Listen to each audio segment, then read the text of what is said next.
But by way of introductions, I'll start with myself. I am Mark Tooley, president of the Institute on Religion and Democracy. So we are the host of this event, and the IRD has been around since 1981 as an ecumenical Christian think tank advocating for a thoughtful and constructive Christian social and political witness in America. And we are comprised historically of mainline Protestants, Catholics, Eastern Orthodox, and evangelicals. And I have been on staff since 1994 and president since 2009. But because we are very focused on advocating a thoughtful social and political witness for Christianity, obviously the Benedict Option and its sometimes call for Christians to, at some level, step back from political engagement was of interest and of concern to us, hence this panel this evening. I should say, as a matter of full confession, that our panel is not a pro-con panel. To my knowledge, nobody here, unless they surprise me, and we'll have to turn their microphone off if they do, is going to be defending explicitly the Benedict Option. I think they're all going to offer a constructive, thoughtful critique from their own perspective and experience. But during our question and answer period afterwards, you all in the audience are welcome to really have at it and challenge them on their points. I feel awkward holding this heavy microphone this way, so let me sit down. Let me begin with the panelist immediately to my left, Sheree Harter, who is president of the Trinity Forum here in Washington, which is one of the more prestigious and impressive Christian salons in Washington, D.C., focused on, in many ways, political and cultural engagement by the church in America. And Cherie also has extensive experience in government, both in the executive and congressional branches. And she certainly has a especially and uniquely informed understanding of Christian political and social engagement. To Cherie's left is our surprise special addition to our panel this evening, Allison Howard, who has a new last name. She's a newlywed, which I'm afraid to pronounce, so I will let her pronounce her new last name for you. But she comes to us from Alliance Defending Freedom, and she is a prolific author and spokesperson herself with tremendous expertise in advocating for religious freedom in America, which, of course, the Benedict Option is very much a response to the increased threat to religious liberty in America. To Allison's left is Joseph Capizzi, a distinguished theologian and ethicist from Catholic University in America. And he comes to us as a scholar and a person of great learning. And I'm really looking forward to hearing what he has to say this evening. To Joseph's left is the other Joe Hartman, who is an attorney in Northern Virginia and is teaching constitutional law at Georgetown University, where he got a PhD in studying Reinhold Niebuhr, who I think has a great deal to teach to us about Christian political engagement. And then finally, there at the very end is Bruce Ashford from Southeastern Southern Baptist Theological Seminary in North Carolina, himself also a distinguished theologian and ethicist who wrote a wonderful book 2 years ago on Christian social and political engagement, and is currently working on another book with the same theme. So really looking forward to that. So with those introductions, let's get started. And I'm not sure who among our wonderful panelists to begin with. So I think that I'll start with the man in the middle, Joseph Capizzi. Wow. So Joseph, share your learning and perspectives with us. Thank you very much, Mark. It's a pleasure to be a part of this. So thanks for the time, putting this together. This should be a lot of fun. There's a lot, I think, really to engage in. I'm going to say Rod. Is it okay to say Rod? In Rod's book, in the proposal, and what I'm really going to focus on is, and also in sort of the presuppositions of the proposal with regard to where we are and at this particular moment in our culture. The reason I'm going to focus on those presuppositions that sort of animate his work is because it's not clear to me at times what the Benedict option ultimately amounts to, whether he's really calling for a kind of withdrawal or just a kind of a process of discernment with regard to our engagement with the culture. Certainly if it's the latter, it's quite frankly not that interesting. Christians are always called to discern their relationship with the culture at any particular moment. So the tone and the tenor of the thing kind of leads you to think it's about withdrawal, but often Rod will say that's not really what I'm trying to call us towards. So regardless of his advice about what we're to do, I want to look a little bit at our moment in history and invite us to ask ourselves why this moment in history prompts something like the Benedict option. Why, in other words, it prompts a kind of Benedictine opting out. Dreyer makes all of this clear in the very opening pages of his book. He gives us a really kind of concise description of why he thinks right now there's kind of a moment for Christians to rethink their engagement with American politics. He speaks of being a conservative and a Christian, and even at times of a traditionalist Christian. These are not terms that, as a journalist, he spends much time defining, but they're animating the way he sees things and the trouble that he portends. He writes as well of a goal geared towards his children and their generation. So the purpose of this is to do something that will be corrective for his children and his grandchildren. So the coming generations this is a quote, of combating cultural decline with a Christianity that, in his words, ought to be a powerful counterforce to the radical individualism and secularism of modernity. And he describes that Christian project, as essentially having failed in our day. We now have, he argues, to develop creative communal solutions to help us hold on to our faith and our values in a world growing ever more hostile to them. We have to choose to make a decisive leap into a truly countercultural way of living Christianity, or we would doom our children and our children's children to assimilation. That's him writing.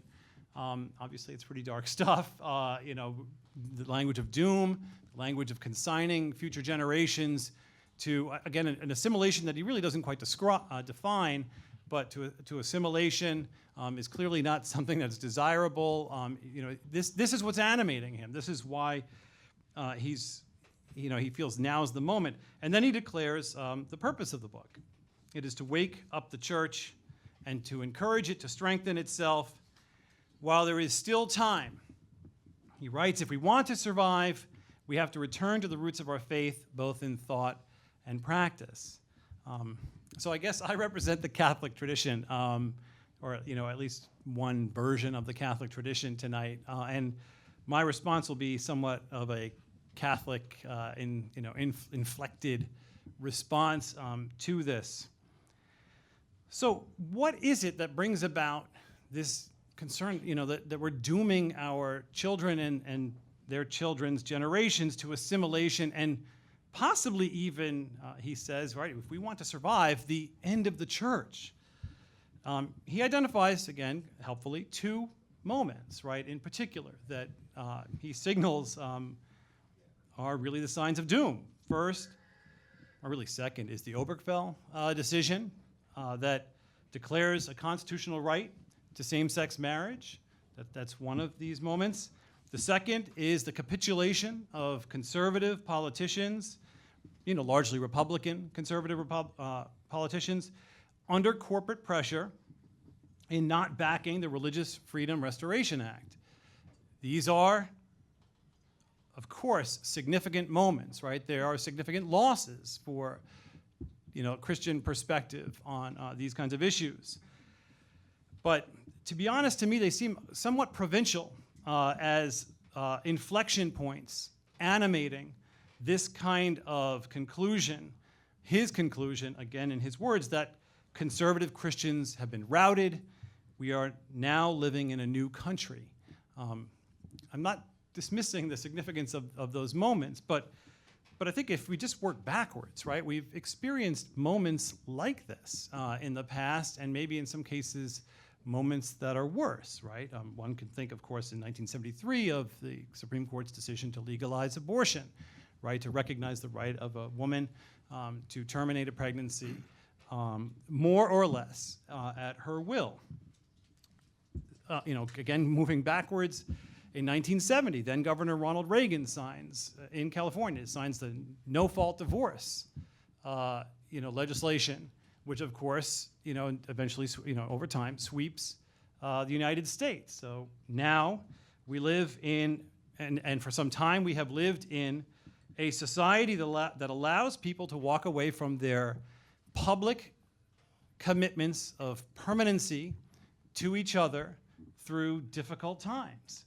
And we allow them to do that without cause, without any explanation as to why, without any rationale that makes that move even plausible. And it's, I think, rather arguable that that decision more significantly betrays the Christian conception of marriage than even does the same-sex decision. Because just in terms of numbers, right, if you think of the numbers of people affected by that attitude towards divorce, right, it overwhelms the numbers of people affected by the same, or at least immediately affected by the Obergefell decision. Push it backwards, even further. I mean, right, American society has much to be proud of, but of course there have been moments, periods of time, decades, even longer, where we've lived in situations of, profound injustice. Think of the imposition of Jim Crow laws in the South, right? That clearly burdened African American communities, and of course even proclaimed a kind of injustice to the entire communities that were affected by those laws.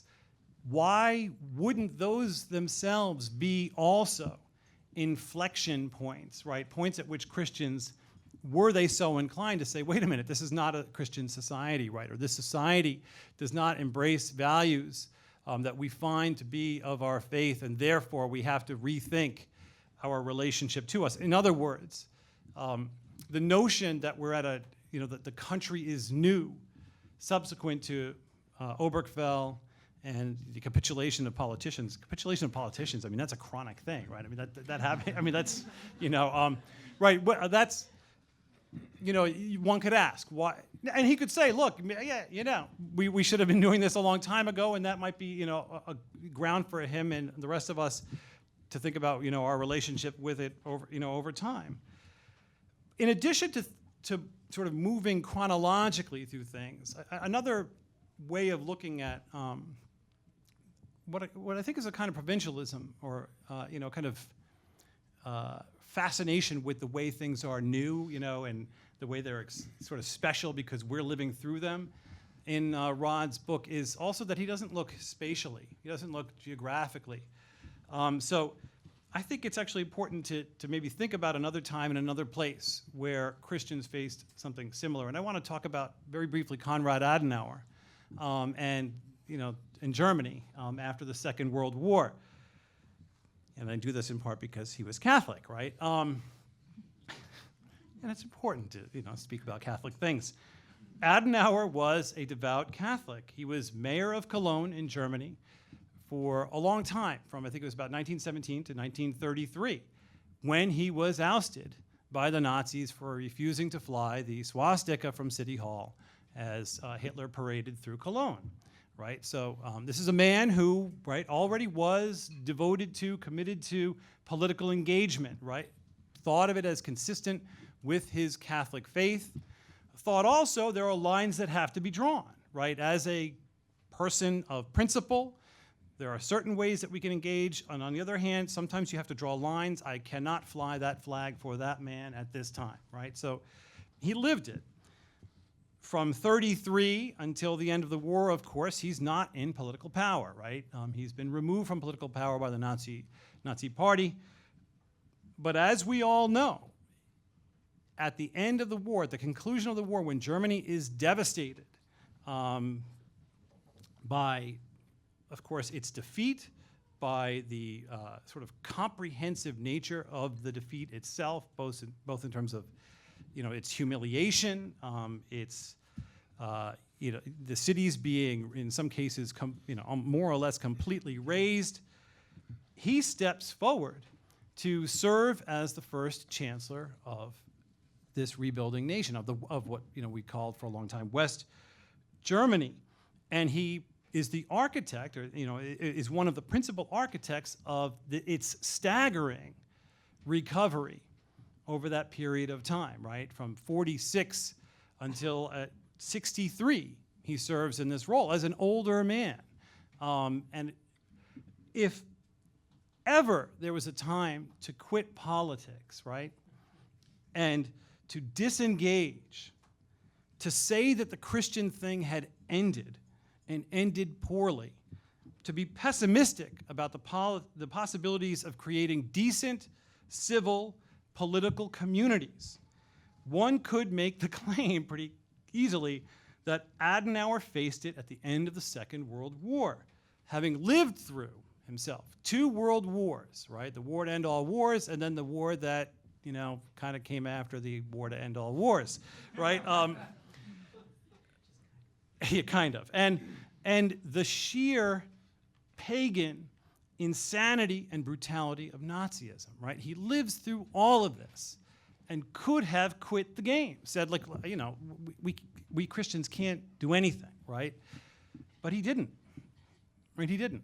He chose to serve his nation. He chose to serve as a Catholic in a majority Protestant nation. He chose to serve ecumenically, right? As a politician, of course, not only did he need to negotiate the terms of his faith with non-Catholics, he had to negotiate like politicians do. He had to make compromises like politicians do. I mean, he chose to throw himself into the rebuilding of a great nation. But his compromise and his negotiation were, as they were in 1933, rooted in Christian principles. Principles regarding human freedom, the spirit of the individual, the need to restrict the power and reach of the state, much as many Catholics like he and Jacques Maritain were arguing, right? Affirming the rights of the individual against a state that was, inclined towards oppression. This leads him to oppose socialism vehemently. This is not a guy, right, for whom political engagement was abstract. It was real, it was precise, and it was constant. So, like I said, if ever there was a time to say, no, we're done, it's a new Germany, it's a new moment, and we're out, which Rod may say, look, that's not what I'm saying. But okay, all right, whatever. Adenauer faced it, and he showed an alternative.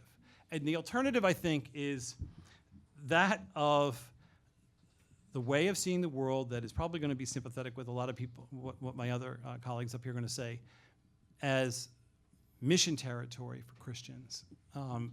It's the place we engage because of what we believe. We don't give up on it, right? We keep involved in it. The Christian challenge has always been rooted in the discordance between the kingdom that is promised by Christ's victory and our lived experience of its incompleteness in time. That's always present. The theological explanation for this is plain. The kingdom of God in its fullness will not come in the seculum. It does not come in human history, and certainly does not come about as a consequence of our political endeavors. It is brought to us by God's grace. It is brought to us by Christ's victory. In the meantime, we are called to work for even marginal and temporary improvement of the conditions in which we as believers and our brothers and sisters who are non-believers live. To engage in this work is to participate in divine work, in God's work. So let me close with a passage from Pope Francis, from his, again, got to do the Catholic thing, from his apostolic exhortation, Evangelii Gaudium. So recall that Dreyer conceives the Benedict option as an instrument to preserve the church in dark and hostile times, right? The church needs to survive. Consistent with Adenauer's courageous plunge back into politics in a decimated and psychologically broken Germany, Pope Francis writes, "I dream of a missionary option." A missionary option. This is his word. Missionary option. That is a missionary impulse capable of transforming everything, so that the church's customs, ways of doing things, times and schedules, language and structures can be suitably channeled for the evangelization of today's world rather than for her self-preservation. We do this work not to preserve the church, right? We do this work for the world, right? So it's not, right? So where Dreher is saying we do this to preserve the church, Francis is saying, no, we do this to help the world because this is what Christians do. The renewal of structures demanded by pastoral conversion can only be understood in this light as part of an effort to make them more mission-oriented, to make ordinary pastoral activity on every level more inclusive and open, and to inspire in pastoral workers a constant desire to go forth and in this way to elicit a positive response from all those whom Jesus summons to friendship with himself. He then quotes John Paul II. All renewal in the church must have mission in its goal if it is not to fall prey to a kind of ecclesial introversion. My big fear with Dreher is not even that he misreads the times. It's that his mission is ecclesial introversion, right? That's what's ultimately animating this. And as Christians, we don't need that, right? We know the church is preserved, right, by God's grace. We know we are called to engage the world. Thank you very much.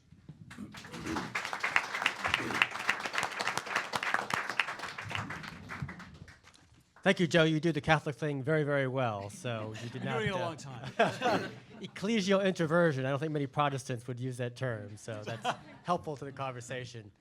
Before we go to our next panelist, we have 3 chairs in the front row, I know. So if anyone standing in the back would like to come forward, including a chair here on the end, please do so. And I should mention, if you don't already know, that this is being broadcast online by the National Press Club and on the IRD website, and will be available for viewing afterwards as well. So be sure to check that out and to refer it to your friends. And then finally, for those of you who are social media savvy, please tweet about this event, take pictures, and tweet out your comments, and use the hashtag Benedict Option. And we'll try to retweet your tweets if they're not too outrageous. Or even if they are, perhaps we'll still do that. Sheree Harter, would you speak to us next, please? I'd be happy to. Thank you, Mark. How many in here have read the Benedict Option? Has it been widely read? All right, then I think Joe did a great job of providing some summary, but I'll give just a quick sweeping summary so we're all sort of on the same page.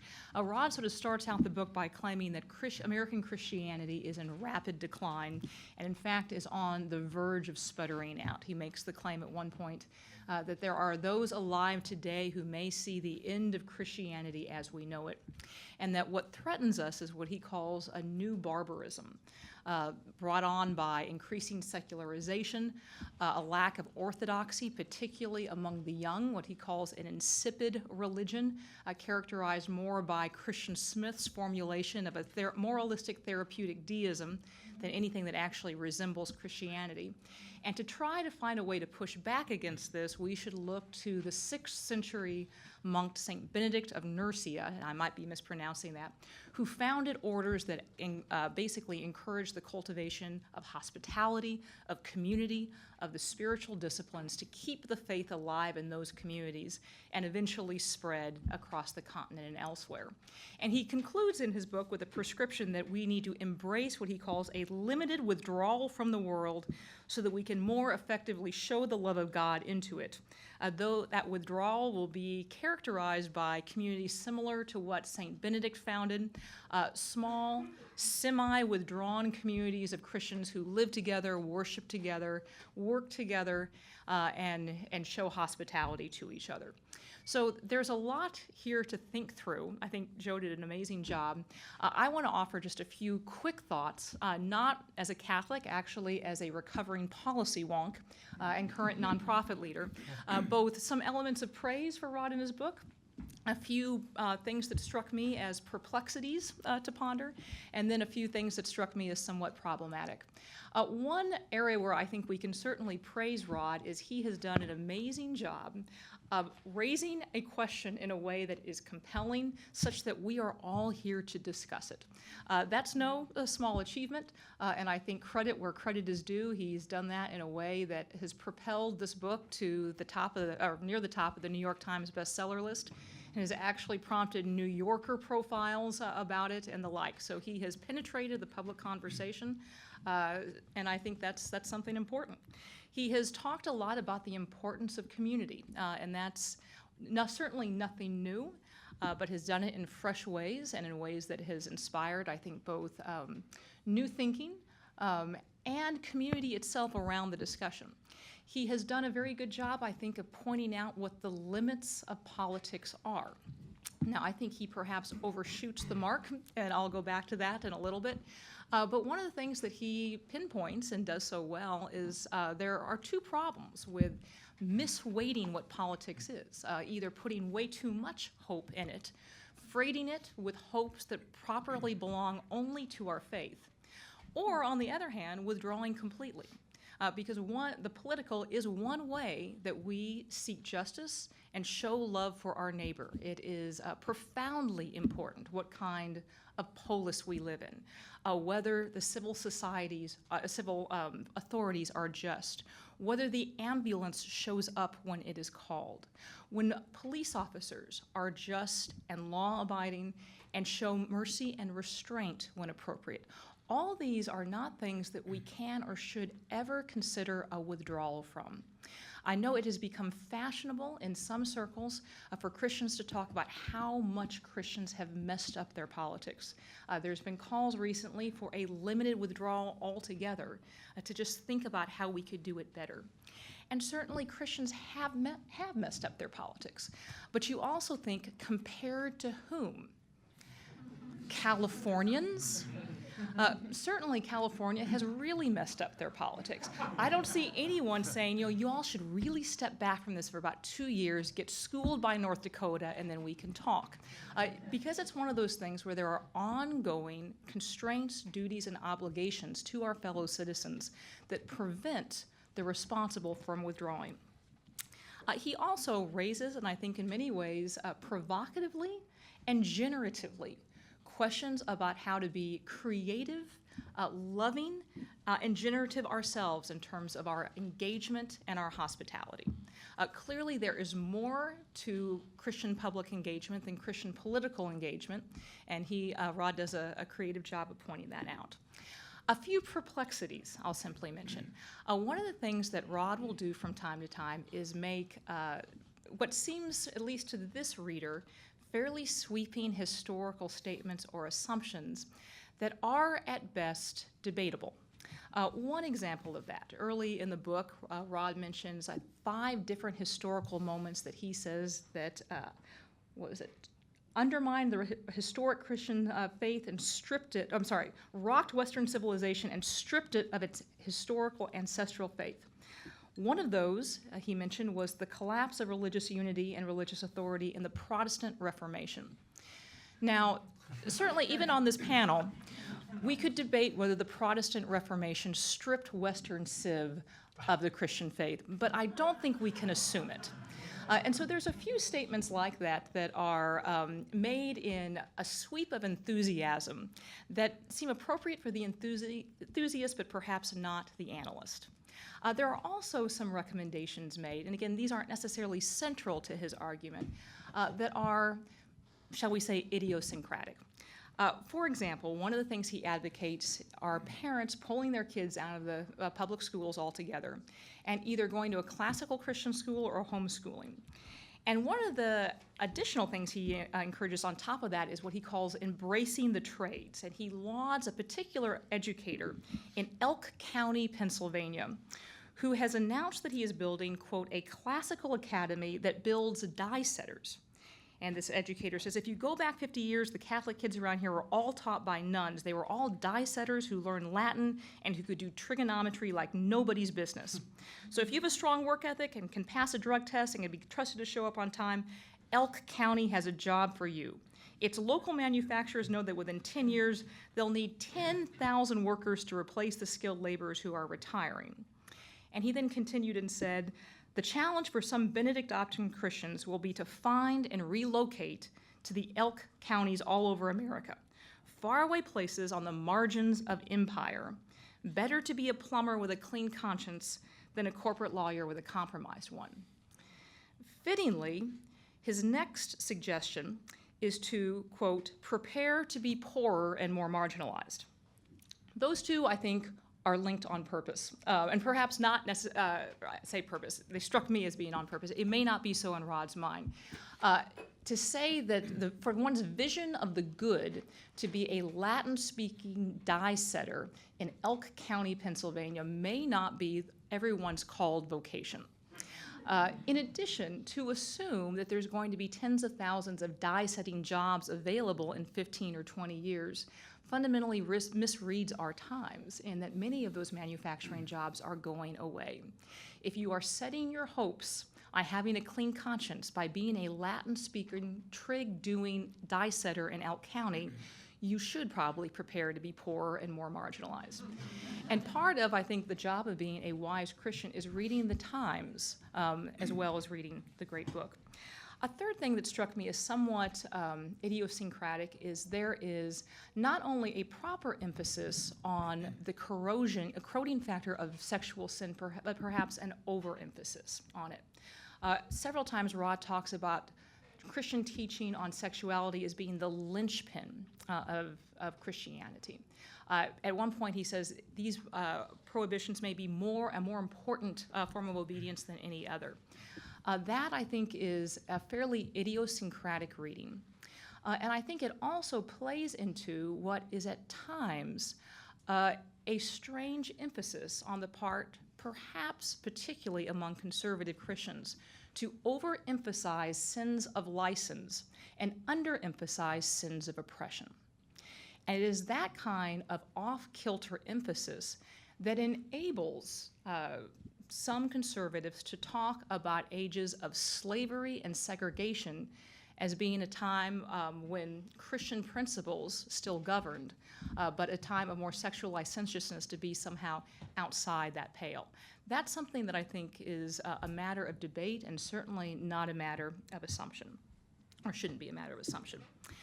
In addition to those areas of perplexity, I would offer just a few areas that struck me as potentially problematic. One is, particularly in his description of what ails us, Rod will often use language that seems to thrill to the apocalypse. Now, that might be slightly overstated, but claiming that the light of Christianity is flickering out, that we have a generation alive now who may see the end of Christianity before they die, that is, I think, in my humble opinion, overwrought and unhelpful. That kind of apocalyptic thinking not only does not look at our own history in America, but as Joe said, fails in many ways to look across the world as well.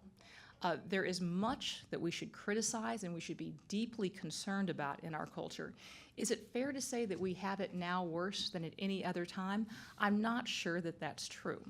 I will date myself here. I was a fairly young staffer on Capitol Hill back in the mid-90s when First Things came out with an issue where the title was "The End of Democracy?"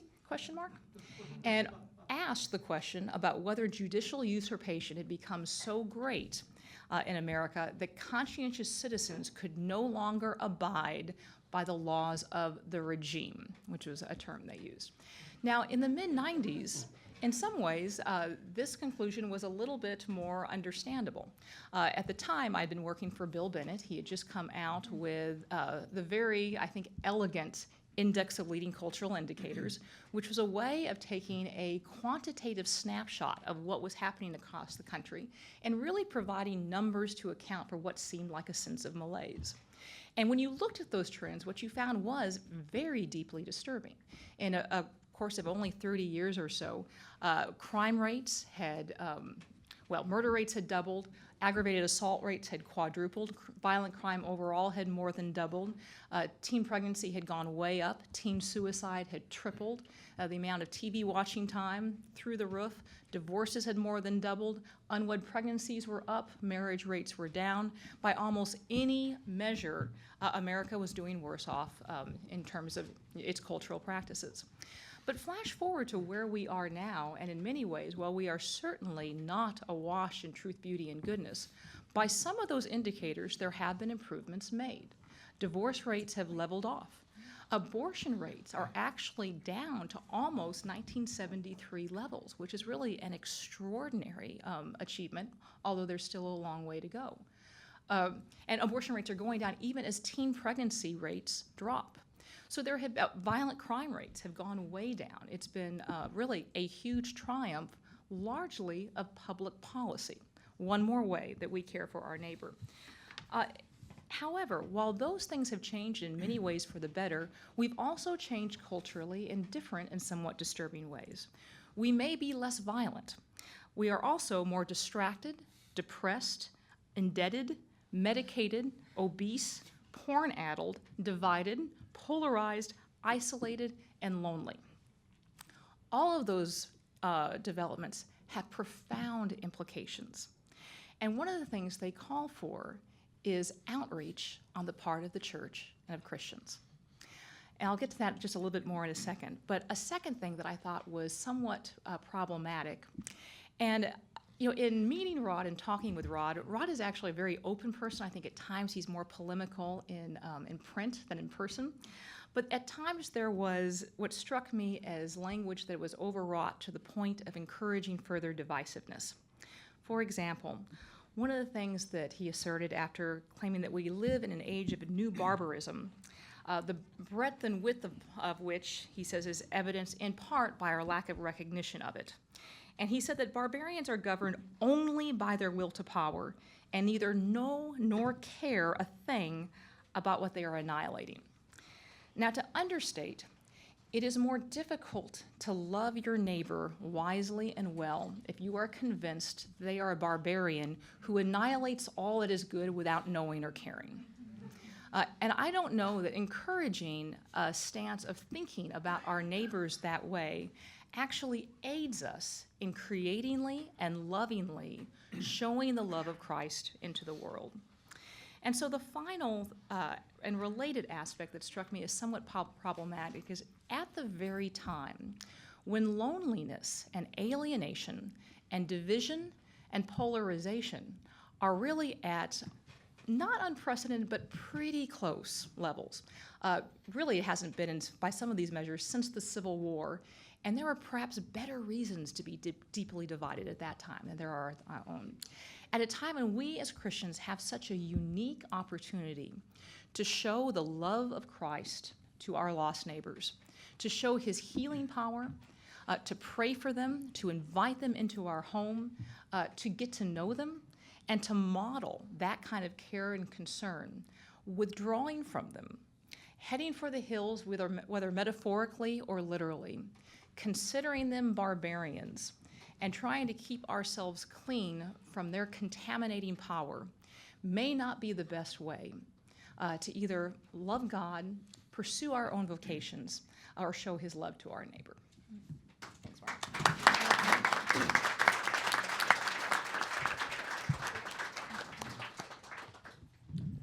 Thank you, Cherie. I should include that among Cherie's other excellent qualities, she is an Anglican, and IRD tends to always over-include Anglicans in all of our programs and staffing because we appreciate them and love them so much, and they never disappoint. Speaking of which, our other Anglican staffer, Joe Hartman, could you go next? Sure. So I don't know if you mentioned it, but I'm actually trained as a political theorist. So hopefully what I can do today is maybe bring a little bit of explanation to what Rod's doing. I'm also probably going to muck around in theology a little bit, so if the theologians will indulge me. So we've already kind of talked about it. I'm probably going to repeat some things people have said. Certainly Rod started a fascinating conversation. he's been, I think David Brooks in the New York Times called the Benedict Option the most discussed and most important religious book of the decade. Damon Linker compared it to Richard John Newhouse's The Naked Public Square. And I actually did a little bit of research just because I was curious. To Sheree's point about Rod doing a good job of promoting the book, the number of options that now exist, the Augustinian option, the Franciscan option, the Dominican option, the Boniface option, the Gregory option, the Escriva option, the Marian option, the Kuyper option, the Wilberforce option, the Anglican option, Paleo-Baptist option, the Gospel option, the Jeremiah option, the Dorothy option, the Buckley option. I just heard the missionary option a couple of minutes ago. And if you enjoy The Lord of the Rings, we have Tolkien alternatives, including the Boromir option, the Bombadil option, and the Gamgee option. And I think we also mentioned I just completed my dissertation on Reinhold Niebuhr. No one has written on the Niebuhrian option yet. I won't be doing that. But I'm actually more interested in talking a little bit about Rod's argument in the book. I'm glad Cherie asked. It sounds like a lot of people haven't read it. So what I'd like to do, I was going to spend some time on some of his prescriptive arguments. I think that's been covered a little bit. What I want to do is focus on his diagnosis. It's an interesting, my reaction to this book, typically when you read a book, the diagnosis is fascinating. Somebody gives you this real insight into a problem. You didn't see it that way before. And then they tell you what to do and you kind of go, well, that's not very helpful, but that was a really interesting diagnosis. I feel like this book is a bit of the reverse. Certainly there are some problems with some of the recommendations, and we can talk about this question that seems to be out there. Is he calling for withdrawal, or what kind of withdrawal? Is it complete withdrawal? Is it strategic withdrawal? And I'll talk about why I think that's been a bit confusing. But I want to focus on what I'd call his diagnosis. And that's this idea that Western civilization has endured this catastrophic decline from a sort of high point of Christian civilization, which I think he sees as the medieval period, to this kind of new dark age of modernity. And he describes the most prominent feature of this decline as the supplanting of a quest for moral virtue with this kind of moral relativism. And so I think his Benedict option, as I understand it, when he talks about Christian retreat, the idea is it's this sort of strategic effort to shore up the foundations of Christianity in the face of this new barbarism. I do think what he's saying, and he says this several times in the book, is he thinks the Benedict option is the only tenable Christian response to what he considers the decadence of modernity and secular liberalism. And he used those terms a number of times. So what I'd actually like to do, I'm going to skip some of this, save you some time, is talk a little bit about his diagnosis. And part of it where I think it's become confusing, and maybe try to explain it a little bit. So Rod's a friend, and in a conversation I had with him once, he said, if I had it to do over again, I'd pick a different title. The Benedict option actually confuses people. And he explained that when we all talk about the Benedict option, we think of the Benedictines, and certainly he's gone and done the research, and they play a role in his book. But the name actually comes from another book by a Scottish philosopher named Alistair MacIntyre, who wrote a book called After Virtue. I'm seeing a few nods. And that's essentially this book-length critique of modernity, which is far more dense and somewhat opaque for me to understand myself, much less try to explain in 10 minutes. But I'll try to give a synopsis of it and maybe link it to what Rod's doing. So in After Virtue, MacIntyre argues that a central feature of modernity is this repudiation of the language of virtue and the pursuit of, or the practice of virtue. And he sees that as best articulated in a kind of Aristotelian teleological understanding. And so according to MacIntyre, moderns confront a choice. We basically have this choice. We can either try to recover and reconstruct a kind of Aristotelian model of virtue, or we're left descending into a kind of relativistic nihilism, which he uses Nietzsche. So we either choose traditional virtue or we abandon ourselves to relativism. And if we choose modernity, we basically have chosen relativism. And in fact, for MacIntyre, we're already there. And so I want to read a passage, if you'll indulge me. I want to read this passage. It's the closing passage from the book. If you read Rod's blog, if you've read the book, you will recognize this. But let me read it. He writes, "It is always dangerous to draw too precise parallels between one historical period and another. And among the most misleading of such parallels are those which have been drawn between our own age in Europe and North America and the epoch in which the Roman Empire declined into the Dark Ages. Nonetheless, certain parallels there are.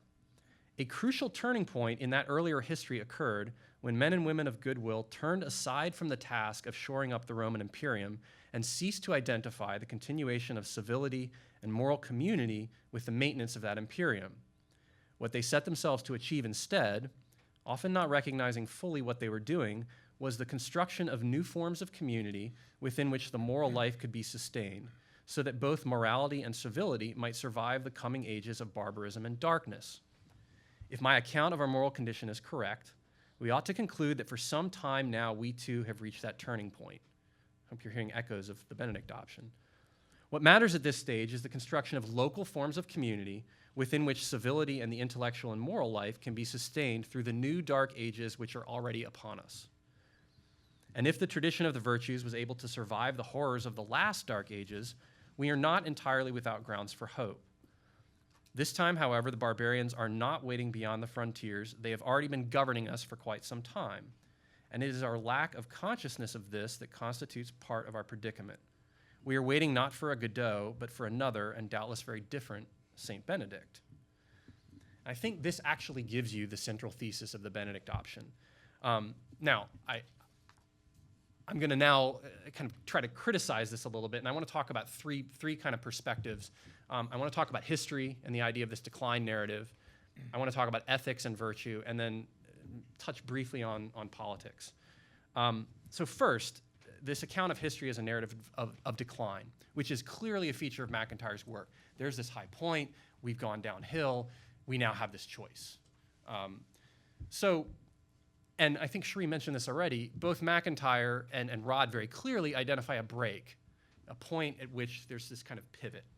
And I'd like to suggest, and I'm not advocating the Augustinian option, but I'd like to suggest that maybe Augustine offers a different perspective. And if you think in Augustinian terms, we live in the time between Christ's first and second coming. We live in the seculum. And in this epoch, in the seculum, we can't identify a trajectory. We can't say, oh, history's moving in this direction or that direction. We don't know. Human history for an Augustinian is ambiguous.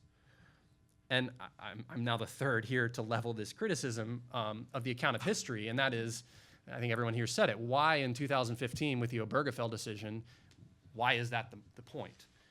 I don't need to rehash what others have said. There are obviously other elements of Western civilizational history that are terrible.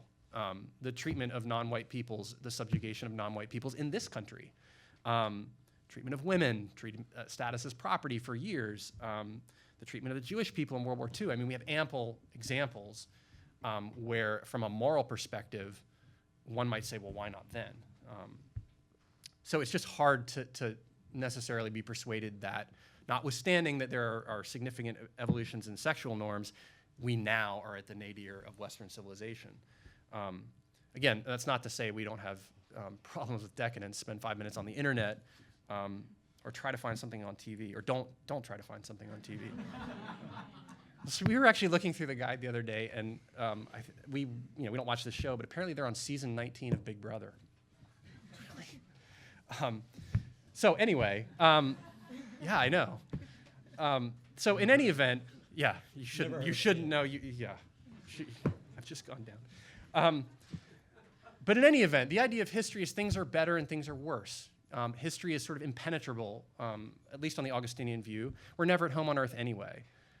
History this side of the eschaton is guided providentially, but only known dimly. So this kind of catastrophic narrative, I think, as a Christian, is just problematic. And the second issue I want to raise is this discussion of ethics, because Rod repeatedly talks about the Christian life as characterized by the need to pursue traditional virtue. I mean, he uses that phrase a number of times. And of course, if you think again in MacIntyrean terms, MacIntyre talks about living in a world after virtue. So as Rod puts it, to live after virtue then is to dwell in a society that not only can no longer agree on what constitutes virtuous belief and conduct, but also doubts that virtue exists. So I'll be Protestant for a second, and a Protestant influenced somewhat by Luther's critique of this sort of Aristotelian notion of virtue in the first place. So my immediate reaction is that we've lived after virtue not since William of Ockham or the Reformation or the Enlightenment or the Romantic period, but since the fall. the post-lapsarian world is a world after virtue. And so with this understanding, the goal of the Christian life, in my mind, isn't necessarily the achievement of virtue. It's certainly the goal of an Aristotelian. But the goal of the Christian life is surrender of our will to Christ. And so this whole discussion of virtue, I think I would challenge, not to say that virtue in itself is a bad thing, but and again, I'll echo someone else. I think what we need is not virtue, but we need to both give and receive grace. And very quickly, just a little bit about politics. I think to say that the West has been abandoning Christianity for quite some time is to miss how thoroughly, and this may be provocative, how thoroughly Christian many of our public demands for justice, fairness, and equality are and remain. And I'll confess being influenced by Nietzsche here. In the Genealogy of Morals, of course, he's one of Christianity's great critics. He comments regarding secular liberals of his own day that it is the church and not its poison that repels him. And what Nietzsche means is you have all these secular, sort of 19th century humanitarian liberals running around talking about equality and talking about freedom, yet they want nothing to do with Christianity. And Nietzsche's point is, well, the whole idea of human dignity you're advancing is fundamentally Christian. So you might hate ecclesial authority, you might reject biblical authority, but you're still living off the fruits.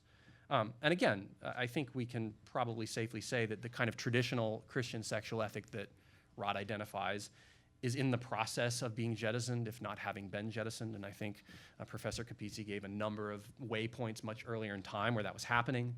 But the Christian notion of the person, even if not recognized as such, I think is still present. So I actually don't find myself worrying about relativism. I find myself worrying, and maybe this is my law professor, I find myself worrying about an aggressive, insistent, and often anti-religious moralism. This is the moralism that seeks to shut people down, silence dissent, demonize and caricature and bully political opponents rather than tolerate or allow for debate. I'm actually not worried about relativism, I'm worried about hypermoralism. And I'll close on this. For that reason, I actually want to raise questions as well about Rod's demonization of liberalism and sort of the collapse of liberalism into this secular boogeyman. I actually think, and I'm thinking probably in legal terms here, and I know we have someone from ADF, so you may want to comment on this when you speak, but I actually think we need to think about preserving a kind of liberalism. If you think about at least classical liberalism, the idea is, individuals have a certain dignity that we need to protect. So we protect freedom of conscience, we protect freedom of speech, we protect the free exercise of religion, we protect associational rights. These are all things that I think probably Rod is worried about, I'm worried about, and I think it's kind of ironic that to the extent he's advancing promotion of defending free exercise in particular, I mean, it's kind of a liberal value.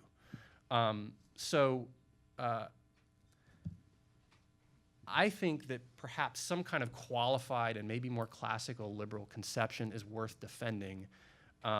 It's the only political and legal means I'm seeing right now to keep that sphere protected from, again, what I kind of see as these aggressive, moralistic, basically anti-religious folks.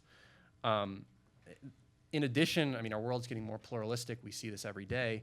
A kind of liberal political philosophy that's very horizons aimed low, and I'm being Niebuhrian here. I mean, we're not aiming high and looking for great conceptions of the good. We're looking for a modus vivendi.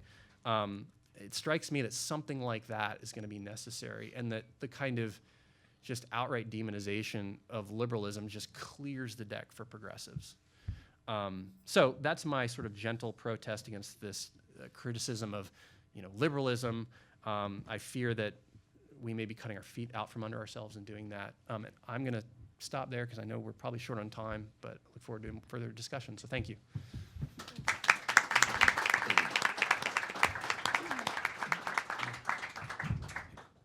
Thank you, Joe. We'll be looking forward to your next article on the Niebuhr option. Looking forward to publishing that. And you referenced ADF. So Allison, would you go next? Sure, thank you. Well, thank you. I'm Allison Howard. I'm Director of Alliance Relations at Alliance Defending Freedom. And I wish I was here to say that I found the perfect forest for us to retreat to, but I have not.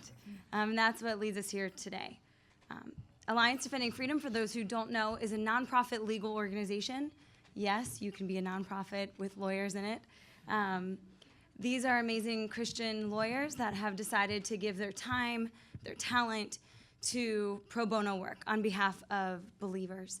And it's an honor to get to work for this organization and with some of the best people that I would put up against what we've already deemed are these very anti-religious people who are set on silencing their opposition with an avalanche of lawsuits and cultural demonization. It is with these legal battles in mind that I share with you my concerns with the way that many have interpreted the Benedict Option. I took a kind of focus group of my own office and thought, what do you think of the Benedict Option is? And Joe touched on this. As you read, you think, well, what are we called to do? What is this Benedict Option? And there's a full spectrum, and I'm sure in this room it's the same. I have respected Rod, I like Rod, I've followed his writings, and I continue to like Rod. I think there has been some confusion on this. I don't think we're gonna answer it today, but he has started a conversation that's much needed on the current state of affairs in our country. And many of those things, I think, are enlightening to most people. Those who have chosen the idea of retreat or ignorance is bliss, hopefully have caught wind of some of these conversations and been enlightened to what our many brothers and sisters in Christ are facing here and internationally. As a millennial, and I cringe using that term, but I see so many other young people here, and I'm so encouraged because I think many here have already addressed what Rod has addressed, which is a concerning trend for the next generation to disregard faith and disregard church and disregard God. And with that, it only makes sense. With a lower church attendance, there's lower respect for religious liberty. There's lower understanding of the role of religion and why it's necessary to protect people of faith in the marketplace. But it's encouraging to me that so many of you are here, and it's encouraging to me what I see in the next generation that really cares about not only people of faith, but people of no faith being able to live freely in this country without fear of government punishment. And I'm fully aware that saying young people also makes you sound really old, so we are left with millennial or young people. So I don't necessarily see Rod calling us to flee to the woods. Rather, I believe that the Benedict Option, to me, is separating from worldly principles, rethinking our sanctification, being in the world but not of the world, and embracing the communal heart of the gospel. That is, focusing more on ministry to people and communities. But I would argue that our public policy and being engaged in local public policy is a clear way to affect those people and those communities. That said public policy decision, that legislation can either be a weight to us as a faith community or a wing to us, opening doors and giving us freedom to serve as we need to and are called to. I see the Benedict Option's focus on a more reverential, pious, and meditative life of worship as a good thing, and that the more we do that, the more what we do will separate us from the world. Hopefully, we are truly otherworldly in our work and in the way we live our lives. In some ways, the work that many of us have done here, I think, has shielded our country from seeing the true contempt that's out there amongst political elites and cultural elites for Christians. I know Alliance Defending Freedom receives over 3,000 calls a year from Christians who are concerned about their right to freely function in the marketplace, whether that's at work, pastors at church, and I think that's really revealing. We take on so many cases, and those that we can't take on in-house, we give out to 3,000 allied attorneys across the country that have dedicated their time and have given over 1 million pro bono hours to working locally to defend their brother and sister, maybe the local florist, the local baker, pastor, who wants to put up church signs. And that's something that's really important. Thankfully, we have played a role in 51 victories at the United States Supreme Court, and that is not just domestically. Alliance Defending Freedom International is a global partner of ADF, and it is something that I get joy talking about because, as we all know, what happens across the pond is soon here. And by God's grace, we have won more than 80% of our legal battles, both internationally and domestically. And in over 10 years, played a major role in 100 victories, affirming religious liberty, life, and marriage. It is not alone that we have achieved those victories, though. Alliance is our first name, so I'm very careful to point out that we have all worked together. Many of you in this room, those of you on this panel, it is only by us working together as a body of Christ that we can pursue opening the doors so that those who declare the gospel are free to do so. And those who don't can hear it if they choose. Rod Dreher speaks of the coming dark ages, friends, and as a young person, that term reminds me of our last election. It was funny to me when I saw a pastor, many of you know, did a YouTube video sermon, and it was titled, "Adults, Stop the Vitriol, You're Scaring the Children." And it's true. I encourage you all to realize that the next generation and those that will come after are looking to the adults in the room for how they handle these current cultural affairs. Whether they are scared and running away, or whether they are winsome and not fazed. And I encourage you to be in that latter part. As Joe talked about, this last paragraph in McIntyre's book, After Virtue, talks about, quote, men and women of goodwill. And he talks about these men and women of goodwill that turned aside, and what they achieved was the construction of new forms of community. And I would like to propose today that these men and women of goodwill are still here. These men and women that I have gotten the chance to meet and work with and have seen our wonderful lawyers defend are true heroes of the faith, and I hope it serves as an encouragement to you. I don't know if I share this opinion with everyone, if everyone would share the opinion, but I struggle sometimes to think, if I wasn't doing this full-time work, what would I be doing? How do you get engaged? I totally get the most common question after events like this is, what can I do? After reading books like this, what action do I take? But I want you to be thinking of these people because their action may soon be your action. People like Baronelle Stutzman, a 73-year-old grandmother who just sent our office some really good cookies, and she does that often. She's a florist out of Washington State, and she served a gay couple for 9 years. Rob and his partner were creative and amazing, and they had a beautiful relationship. Baronelle served them, and did all of their birthday arrangements, anniversary arrangements, holidays. And when Rob Ingersoll sat down with Baronelle and shared the news that he was going to get married to his partner, they hugged, and Baronelle talked to him about how his mom was going to walk him down the aisle. Rob talked to Baronelle about how his mom was going to walk him down the aisle, and Rob asked Baronelle to do the flowers for the wedding. And she said, let me think about it. And she went home, she talked to her husband and prayed about it. Went back to Rob and said, look, you know I'm a woman of religious background, and I can't do your flowers, but I found some amazing people in the community who are going to do just as good a job, same rate. And they hugged. He said, I understand. He went home. His partner did not understand.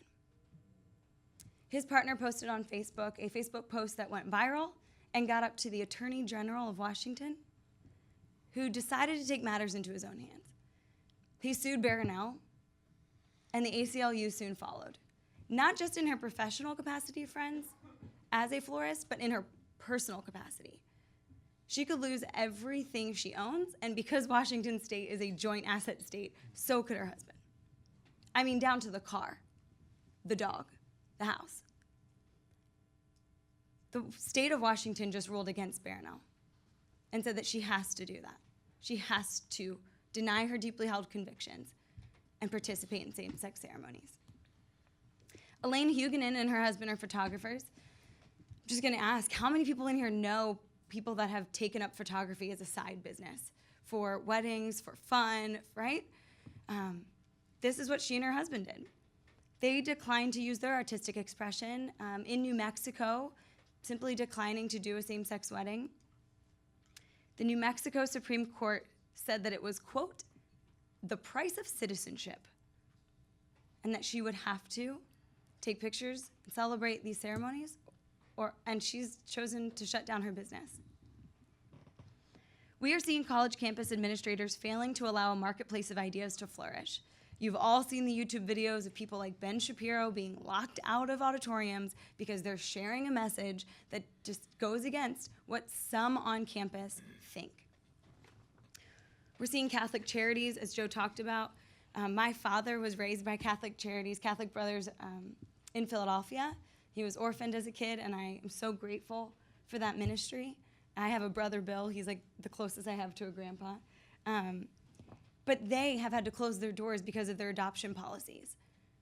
Kids are now not having the chance to be adopted simply because people wanted to so badly shut down Catholic charities for their belief in family and a biblical sexual ethic. I've had the privilege of meeting these people, and I tell you what, we may have a mixed crowd in here. It is not about whether you would bake the cake. It does not matter whether you would create the floral arrangement, whether you would perform the abortion, or put the child in a certain family.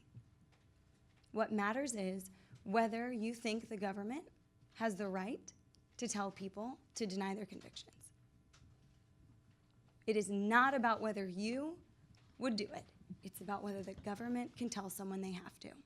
And if the government can tell someone they have to deny their deeply held convictions or else go to jail, shut down their business, or be penalized by fines, they can tell you to do anything. Now, some have found an excuse in the Benedict Option, permission to withdraw and retreat, and I know that would provide much easier comfort and convenience than dealing with all of this. Back to the election, I know many of us, we have thought about retreating and maybe just raising our kids in Wyoming with no access to television or cable. That's still an option for me. But I would argue that that is a spiritually lazy option. And thankfully, the brilliant Oswald Chambers agrees with me and convicts me.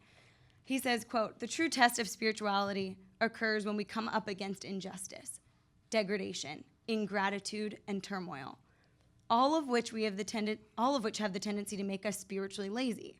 While being tested, we'd want to use prayer and Bible reading for the purpose of finding a quiet retreat. We use God only for the sake of getting peace and joy. We seek only our enjoyment of Jesus, not a true realization of him. This is the first step in the wrong direction.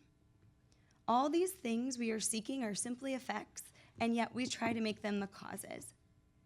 The real danger in spiritual laziness is that we do not want to be stirred up. All we want to hear about is a spiritual retirement from the world. Yet Jesus Christ never encourages the idea of retirement. He says, 'Go and tell my brethren.'" Matthew 28:10. Now, friends, as someone who works in this world and lives in DC, as many of you do, in some ways I think the Benedict Option can be a refreshing reminder that we do need to separate at times from the stressors of this world. I don't think that means running off to a monastery for most of us.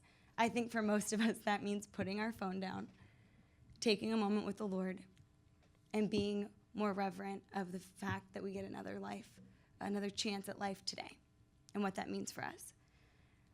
I do not believe we're ever called to withdraw or disengage. Roger said he did not mean to encourage that. I don't know. But any temporary break from society's deluge of shiny entertainment and distraction should be in order for us to refocus on the true gospel. I am the daughter of a youth pastor. That same orphan boy who was raised by Catholic Charities, I'm sure put the fun in dysfunctional in northern Philadelphia without a mom and dad. Ended up having 3 girls and running his own youth ministry in New Jersey. And it was crazy. It was hard. And I would ask him, how do you keep going? How do you keep doing this? There's no thanks. There's no money. And he said, I'm not called to stop. We're not called to stop. If you leave here today remembering one thing, just remember you're not called to stop. Politics and economics are truly downstream of culture. We all know that. The political and legal battles we're fighting are just the immediate battles. Many I've heard have said, if we could only go back to the days before now. And someone said to me, yeah, but even those days were bad. we kind of touched on this. There's always something.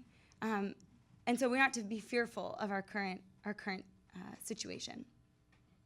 If we don't engage, to push back on Rod's idea of withdrawal, if we don't have Christians in the marketplace living out their faith as, Cherie said, as corporate lawyers, as legal advocates, as social services, as pastors, I'm afraid that those who believe that the Benedict Option would allow them to retreat will have very limited options.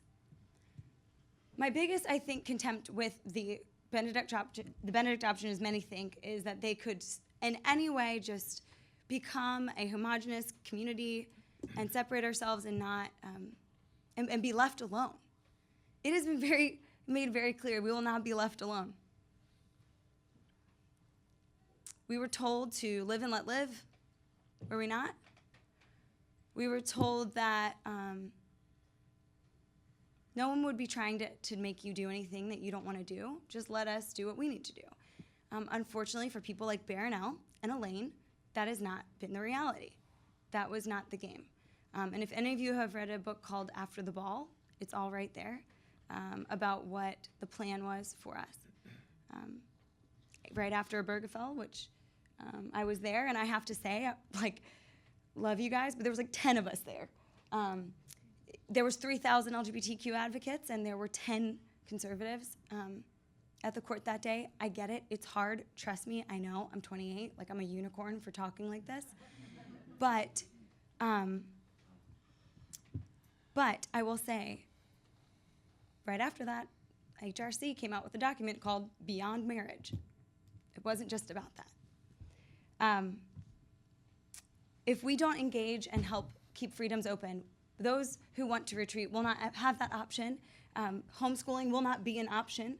That has already been attacked. Our new CEO is Mike Ferris, who founded the Homeschool Legal Defense Association because homeschooling is not looked upon lightly by governments. Let me just say that justice is central to the kingdom of God. He is the judge of all the earth. Christians everywhere and in all places are called to enact societies where all persons are recognized as image bearers of God, both men and women, including the poor, the sick, the elderly, the handicapped, children, the terminally ill, the unborn, all racial and ethnic minority groups, adherents of all religions and no faith, the unpopular, and even the criminal and despicable. We are not just looking out for ourselves, friends, but future generations and generations of future freedoms internationally. Dr. Daniel Mark, who some of you know, Vice Chairman of the U.S. Commission on International Religious Freedom, has commented on this situation. And I want to share his remarks with you. I love them. He says, "Nobody in America suffers religious persecution like Christians overseas. But persons who have faced discrimination are usually not the high and mighty. They are charities or small business people derided by politically correct groupthink and driven to bankruptcy by coercive state power. Why is it then, quote, abrasive to defend them? And should injustice against them not be fervently resisted so that even greater injustices don't arise later? Should we not jealously safeguard a rich and holy legacy of religious freedom purchased dearly for us by the sacrifice of earlier, less privileged generations?" My concern is that this Benedict option has led many to consider withdrawing, and that is not an option for believers. We should be encouraged to confront and solve many of our current societal problems. And as many of us were told growing up, if you're not part of the solution, you're part of the problem. I truly believe that we can walk and chew gum at the same time. We can invest in our local churches and our families and pursue gospel truth, and then turn around and go and remind the world what makes us different. A recent Brian Grimm and Melissa Grimm study revealed the value of faith-based institutions and quantified it at a $1.2 trillion contribution. I just want to share with you quickly that $1.2 trillion impact is more than the annual revenues of the top 10 tech companies, including Apple, Amazon, and Google combined. And despite declining religious affiliation and attendance in the US, religious organizations have tripled the amount of money spent on social programs in the last 15 years. now to $9 billion. And if $1.2 trillion was put in terms of GDP, it would make U.S. religion the 15th largest national economy in the world. 40% of the top 50 charities are in the United States. They are faith-based, with a combined operational revenue of $45.3 billion. If we retreat, the world will miss us. We need to be there. Thank you so much for being here tonight and for caring about the future for me, for yourselves, and for the next generation. Thank you.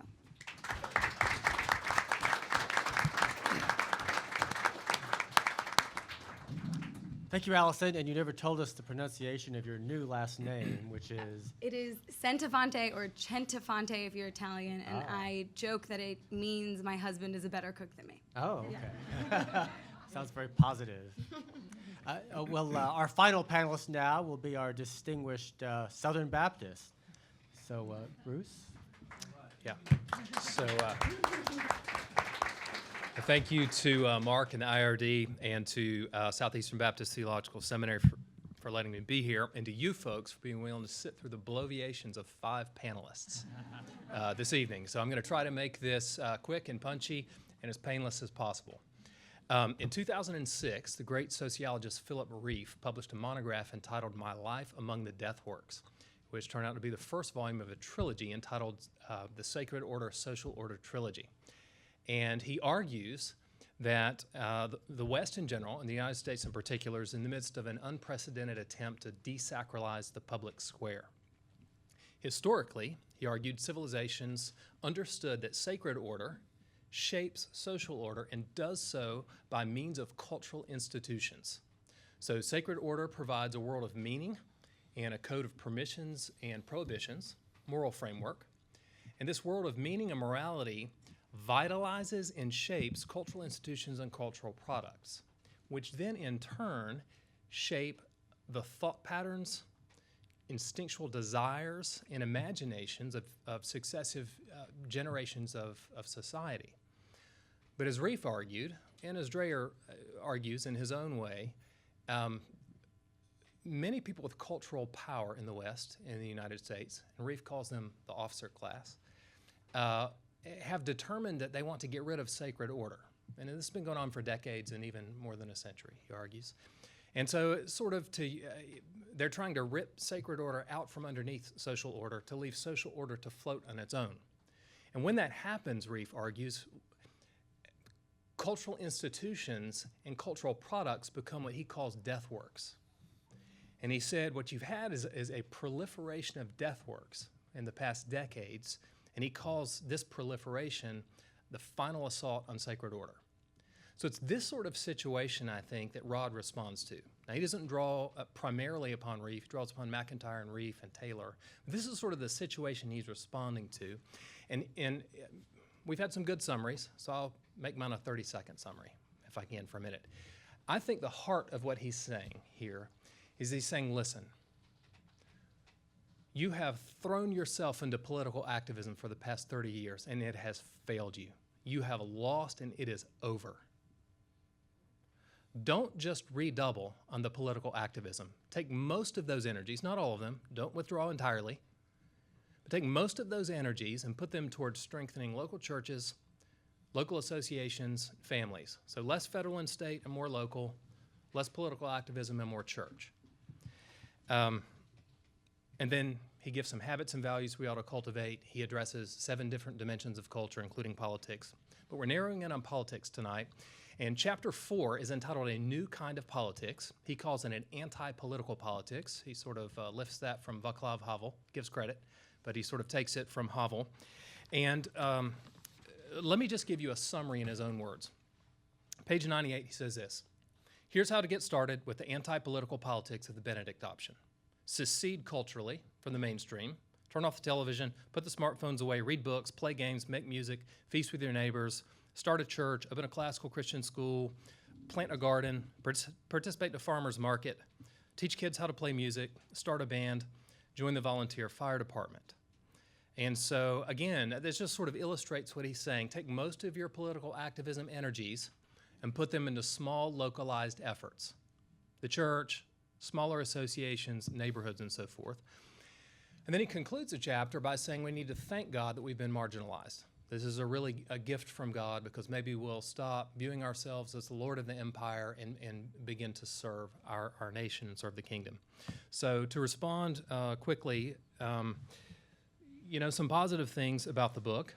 I'm grateful for the concerns that animate the Benedict Option. I'm grateful he's got a keen eye for sin and idolatry and how those things corrupt and misdirect cultural institutions and power structures. He has I think, a pastoral heart. He writes to nourish the church. He's not arrogant. He doesn't have that feel when he writes.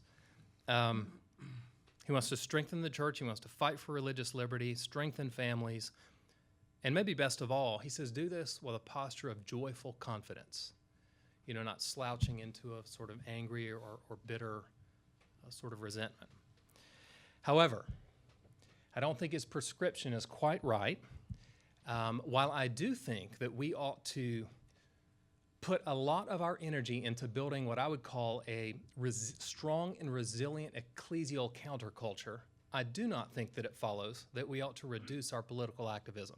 I think we ought to put significant energy in both. So I want to offer what I will playfully call, and here's another one for your list, an Abrahamic alternative to the Benedict Option. Now here's the deal. I am not referring to the biblical patriarch. I'm referring actually to Abraham Kuyper, the Dutch prime minister and public theologian, Father Abraham, some of us call him. And so Kuyper lived in a day when secularism encroached, and his response was to build a strong ecclesial counterculture and to encourage strong, sustained political activism. And he did so by two means. I want to summarize those briefly. One is he leaned on creation's normative order, something that's not present in Rod's book very, very much. He leaned on creation's normative order, that it's ordered in a certain way by God, and he leaned on the two facets of the church. The church is an institution and an organism. So let's start with creation's normative order. When Kuyper described the way that God ordered the world, he usually liked to talk about sphere sovereignty, spatial analogy. And he was trying to say that God designed the world to have different realms of cultural activity, and he called those spheres. And these spheres each have their own center and their own circumference. So their own center, their own reason for being, kind of an animating reason for being, and each sphere has a different center. They're not the same. And each, he also said, has a circumference. So their jurisdiction comes to an end somewhere. The government, believe it or not, does not have an endless jurisdiction. It should not be like a giant octopus whose tentacles are reaching into everything. And the same thing goes to the institutional church, to the arts, to education, and the other cultural spheres. The effect of this, and hear this, of Kuyper's sphere sovereignty is it's a system of checks and balances. Not a governmental system of checks and balances where you disperse governmental power, but a system of checks and balances at the ontological level, culturally, that there are different cultural jurisdictions. God reigns over each of these spheres of cultural activity, but he rules over each in a unique way. The church differently than the government different than the arts different than education. And a Christian approach to a sphere would be the Christian community discerns God's creational design for that sphere, whether it's politics or something else, watches out for the way that sin and idolatry have corrupted God's design, and then tries to bring healing and redirection where there has been corruption and misdirection. Now, an interesting side note here, before we cover the church's division of political labor, that a normative creation order, the great positive of this, when you live in a cultural situation in which historic Christianity is being sidelined a little bit, Rod may think it's being sidelined more than some of us do, but we do operate from a position of weakness compared to other times in our history. The positive is that if God created these spheres before the fall of cultural activity, then they're good. And he holds them in his hand. And the fact is this, that no sphere, by implication, is ever too far gone. No ideological illusion can contradict reality indefinitely with impunity. Secular nihilism seems like it has a stranglehold in some ways, but so did communism in the 70s. And little did we know that the cracks were deep in the foundations of communism. The second thing Kuyper did after creation's normative order is he pointed out that when Christ ascended, he left behind a church that is to be a formation center for public witness to Christ's kingdom. But it has two aspects, institution and organism. So the church as an institution is a political witness in a different way, and this is very important, than the church as an organism. Church as an institution meets weekly, and we meet over word and table. So we preach the gospel and we embody the gospel when we take the Lord's Supper. And when we declare that Jesus is Lord, by implication, we say that Caesar is not. And when we preach the gospel clearly and with power, it calls into question the cultus publicus of any empire, including the United States. So the political power, if you will, of the church institutional is the proclamation of the gospel. It's not public policy. Churches are not competent or called to dictate public policy from the pulpit. There could be some exceptions from time to time, but as a general rule, that's not the church's place. The church is also an organism. So after the church is gathered, it scatters, and when we scatter as ambassadors to the king. Everyday Americans in a democratic republic are ambassadors to the king through their everyday life, in many ways, just general everyday life, Christian witness, but also through voting, involvement with political parties, and so forth. And then you have some Christians who have a certain expertise. We have lawyers, political scientists, heads of NGOs, political journalists, who can contribute politically in very specific and very powerfully helpful ways. And we want to encourage and assist these people. We want to ascribe significance on these types of political action and political activism. Find lots of ways to encourage our children to do these sorts of things. So Sunday morning public worship prepares us for Monday morning public life. Finally, I want to just give a nod toward what this might look like in our 21st century context. That gave you a little bit of a picture, concise to the extreme, of what Kuyper was trying to do. And I'm going to try to give a little bit of a picture, concise to the extreme, of how we might apply that. Now, what I'm going to do is not scholarly. I'm going to, because I have 2 minutes, I'm going to just kind of give 4 categories, I think, of things that everyday Americans can understand and grasp and do. When I say everyday Americans, I mean Americans who are not specialists. Not specialists in some field that's related closely to politics. So the first thing I think we need to do is recenter God in a desacralized or partly or mostly desacralized public square. We've got to find appropriate ways, not inappropriate ones, but appropriate ways of calling attention back to the cosmic king. How do we do that? One way that we do it is that through our speech and our words, we make clear that Jesus is Lord. And by implication, that sex and money and power are not. And these sort of things that we tend to absolutize, these idols like sex and money and power, are powerfully influential in the public square and in politics. And we have to find ways to show that Jesus is Lord and those things are not. In terms of political ideologies, you have idols like individual autonomy, material equality, ethno-nations, social progress, cultural heritage. I'm trying to be an equal opportunity offender. I want to offend every major modern political ideology if I can for a moment. That all of these ideologies will tend toward and tend to lapse into absolutizing something other than Christ. And we want to make clear that Christ is Lord. We also want to make clear that the Bible provides the true story of the whole world. Believe it or not, MSNBC and Breitbart do not. They are bit players in the grand sweep of history. So we want to frame things in light of the Bible's narrative. Show that our political allegiances are tentative in light of our allegiance to Christ. Occupants of Caesar's throne come and go. Jesus remains forever. That's recenter God. Number 2, I think we need to decenter self. There's a deep, deep need in the United States for us to decenter ourselves. And for believers, I think that means this. We need to lead the way in seeking the common good, the public good, and not merely the good of our own tribe. I think identity politics of the sort that seeks only its own interests is the death of a democratic republic. And so we need to lead the way in seeking the common good.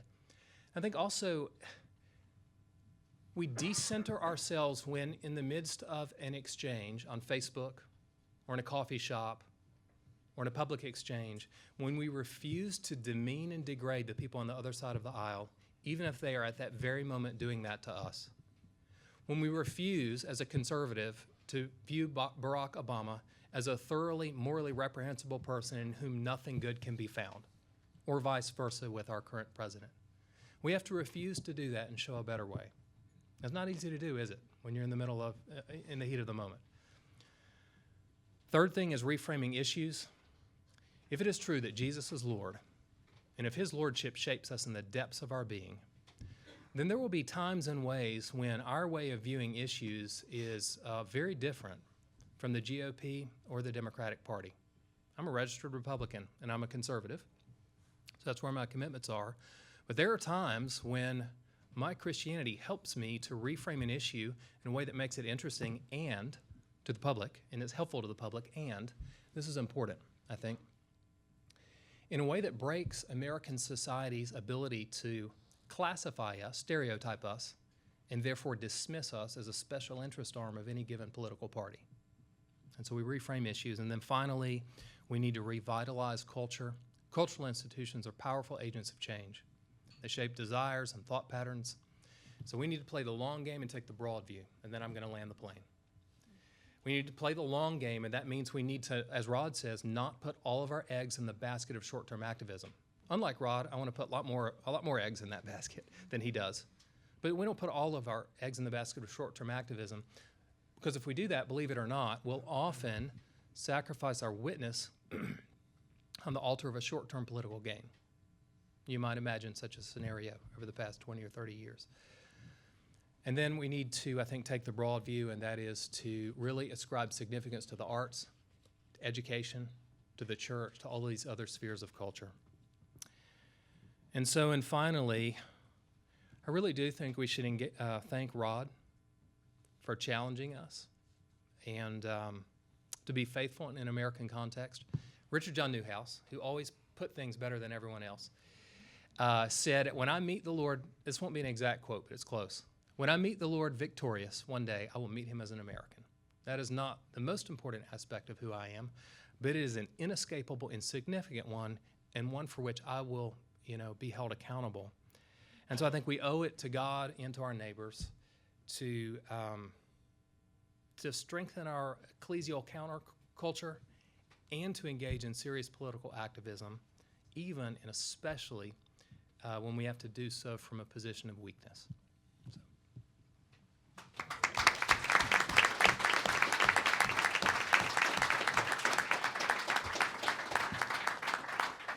Thank you. That was great, Bruce, and 5 wonderful presentations, very intense and exhausting and stimulating.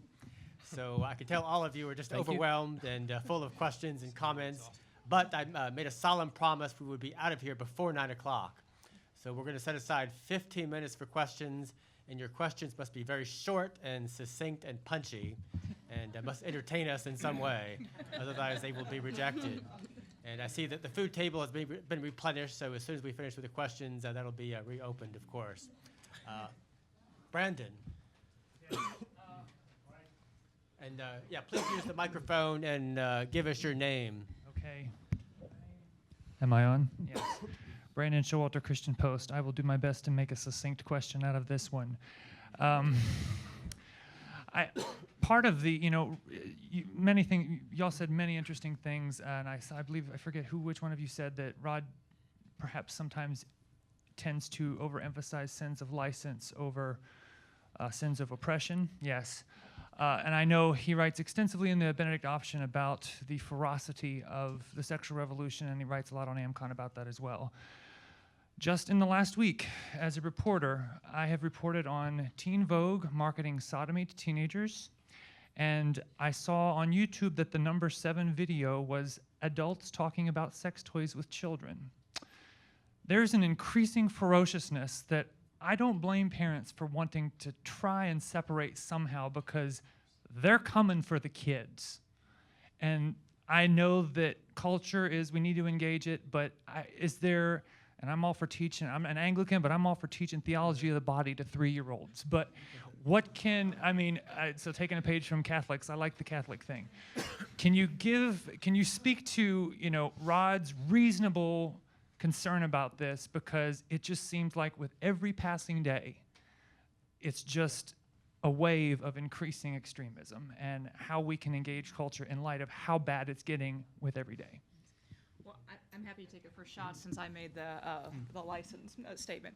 And first of all, just to clarify, Rob's concern is eminently reasonable and spot on. And one of the things I actually really appreciate about the Benedict option is the extent to which he talked about some of the new technologies that enable forms of perversion to be much more widespread and much more distorting and corrupting in many ways. He has a big section on porn, which I think probably has not been the insidious effects of that talked about enough within some churches.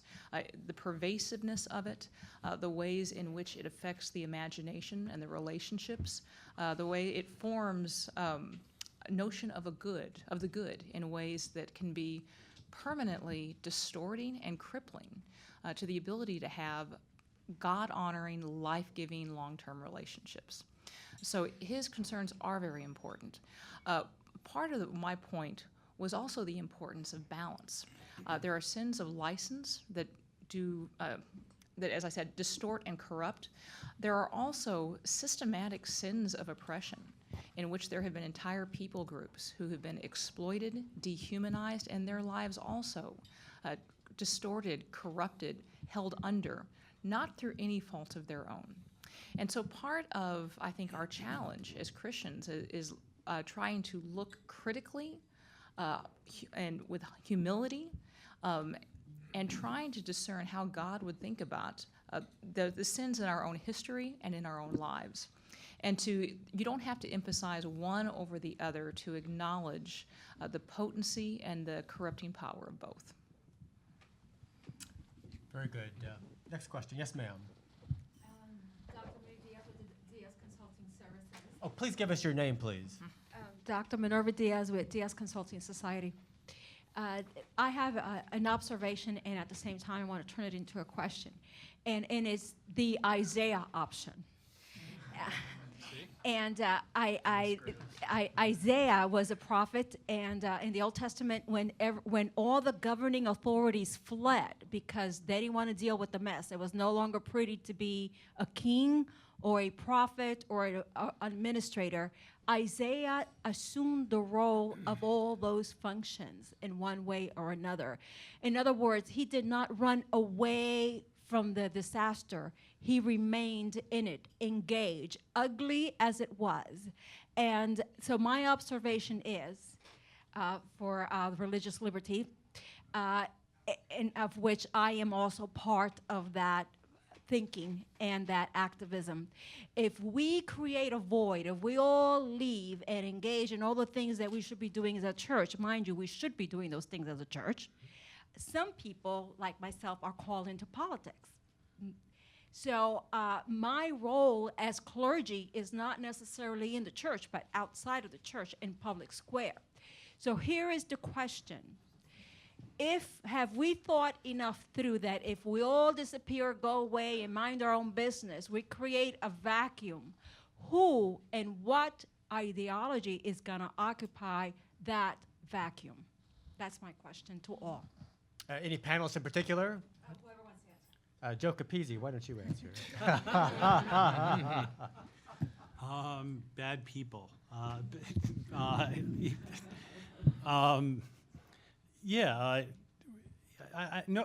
As far as I heard, nobody up here is advocating, leaving the public square, abandoning the effort. I do, and maybe this would be partially in Rod's defense. I do have a little bit of a hesitation about us as people of faith calling ourselves activists.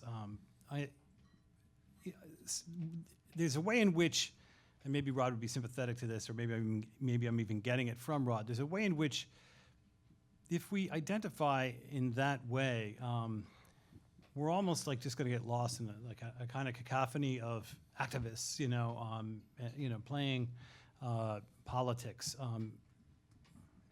I'm not sure that's the best way for us to self-describe. Nonetheless, none of us wants us to stop engaging. I mean, it was kind of funny to me that, we had the Adenauer option in a sense, that I described, and then, the Kuiper, and other people were referring to people who are fighting the fight. We all seem to think that, as Allison said, that we can, walk and chew gum at the same time, that we can be faithful and be engaging. And I don't think that game has changed. And I'm really Augustinian on this kind of stuff as well. As an Augustinian, and Joe made this point very, very well, the history is read through the cross, right? It's read from the perspective of salvation, and in a sense, what that does is it just kind of evaporates, the significance of this or that loss or this or that win by comparison to the win, right, that Christ gained for us. Again, we do this not because of outcomes, but because this is what Christians do, right, is to help each other and to serve other people. So none of us up here wants to cede that ground to, as I said, bad people. Can I add one thing?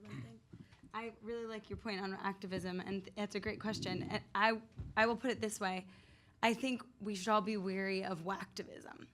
Like we've seen, there's. I love the millennials, right? She said stressors. I and say whacktivism. I say that lovingly because sometimes they're crazy, but there are whacktivists. Like they're with us. So I think you bring up a good point, right? Like you need to be engaged, but that word activism just creates this image of someone you do not want to spend time with. You don't want to have dinner with. You don't want to round. Don't come to my party. So I think we have to be very careful as we become more ostracized and as our thoughts and feelings and ideologies become more demonized, that we become ever increasingly winsome. Because otherwise we will be caught up in the cacophony of whacktivist, and you don't want that label. And I give an example of, I'm calling it a great example, it's my example. I give an example of, is your time best spent in a battle on Facebook? No. No. So if it's about time and talent and treasure and where you're storing it up, then we need to reassess what our activism looks like, and I can be guilty of that when I get encouraged to respond on Twitter, because it's probably not the best use of my time. So I hope that helps. After the camera turns off, Allison is going to identify some of her favorite whacktivists, so stick around.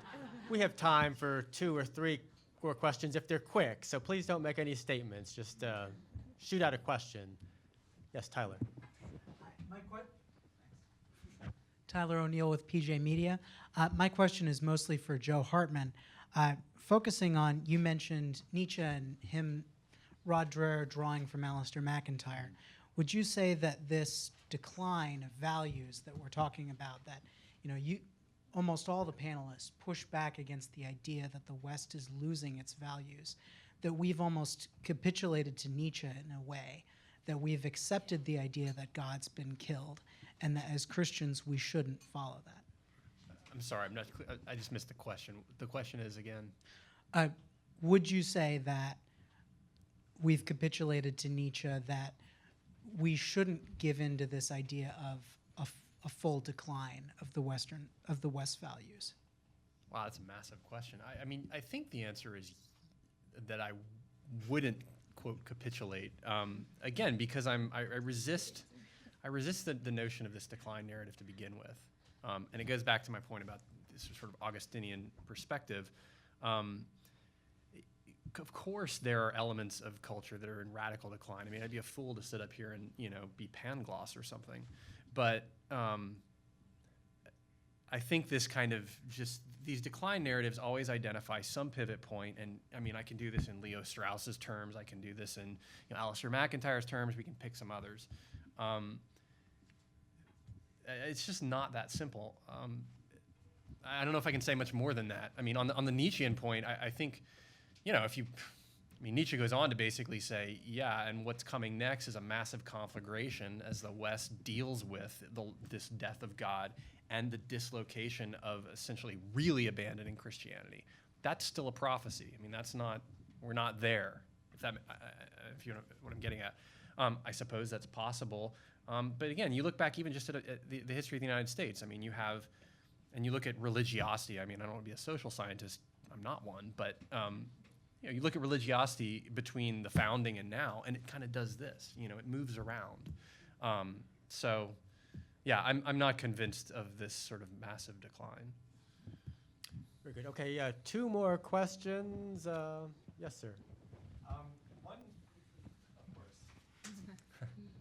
Hi, my name is Stephen Howard, and I'm just here as a citizen tonight.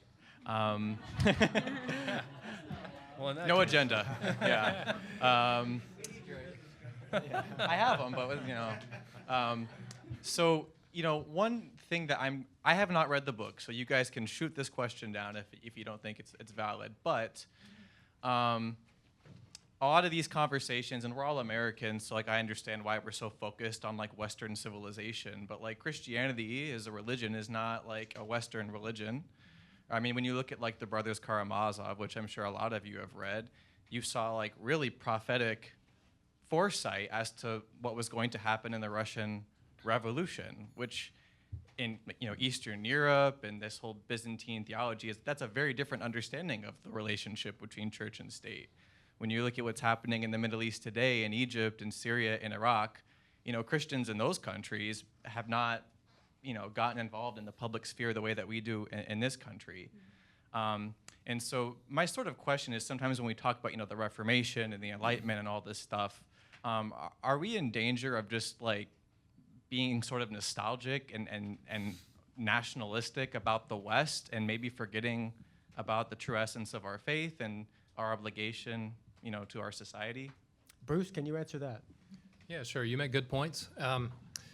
Christianity was given birth to in Middle East and Asia and North Africa, and then traveled to Europe, and then to the United States, and it's traveling everywhere else back. I will say, in Rod's defense, the book is littered with examples from global Christian communities. And I don't think we mentioned that, or maybe we failed to mention that, but I mean, there are scores of examples from global Christian communities. You make a good point. We're very obsessed with the West and need to pay attention to the kind of things that Philip Jenkins describes, the rise of the global South and the global East, and the amazing things that are happening in those communities. So, very good point. One final question. I'm sorry there's so many to choose from, but stick around later, and maybe our panelists would be willing to answer your question. The person standing up back there. Hi, my name's Micah Musser. I'm an undergrad at Georgetown, and first of all, thank you all for speaking.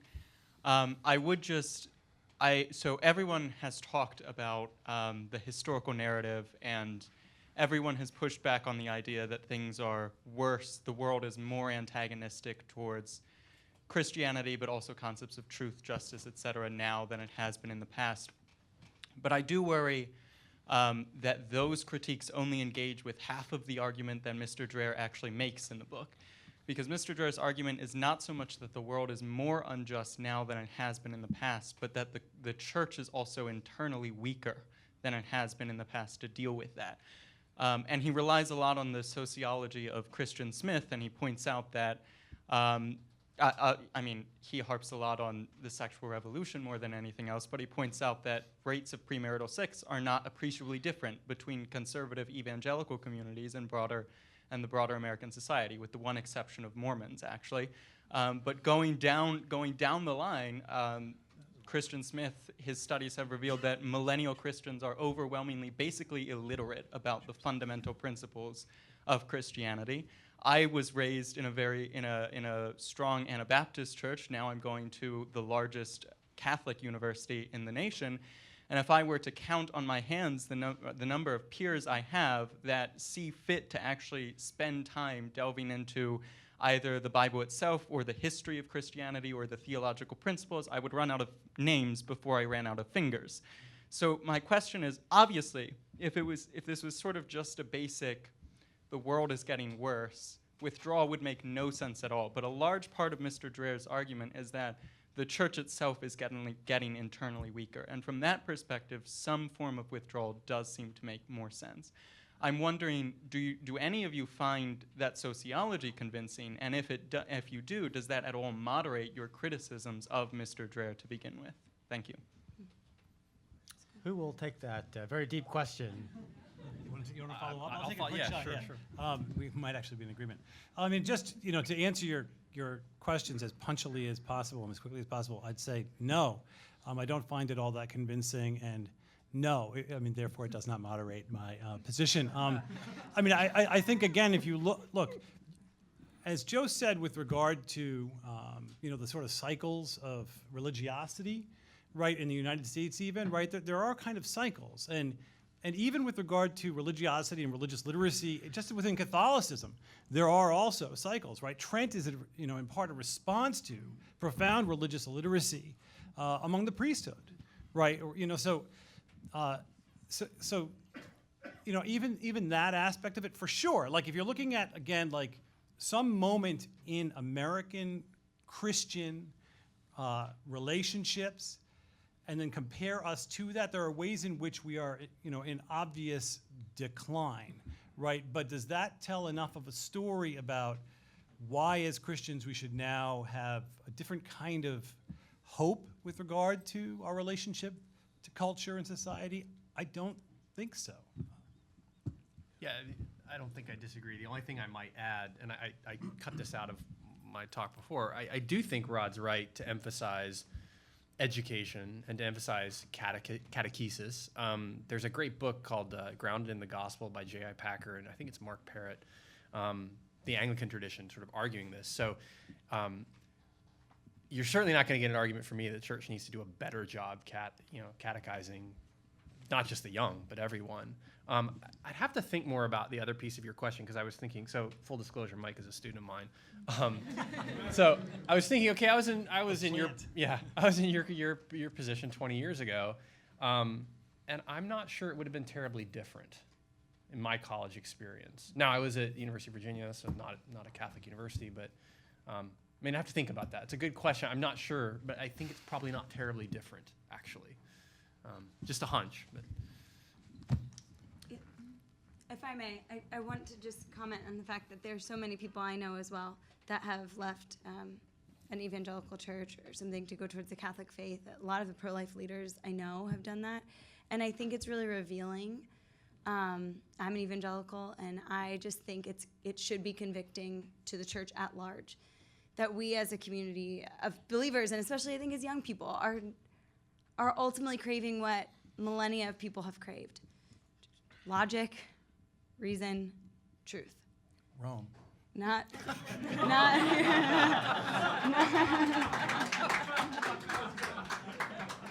No. Doors open. Thank you. But not always the coffee shop in the front and the flashy mega church, and and Rod touches on that about that pull away from the mega church, fashionable, appealing, self-realization church. So I think it should be, if we can end on a high note, a tinge of hope that people, especially the next generation, that will lead these institutions that we form, are craving truth at the end of the day. You all have been a fantastically patient and attentive audience, so we thank you, and we ask that you help us clear off the food table before you leave the room. And I should share, there are rumors of an after party in the neighborhood, which if you ask me for details, I may whisper that in your ear, so you can approach me afterwards. And then finally, let's thank our wonderful panelists.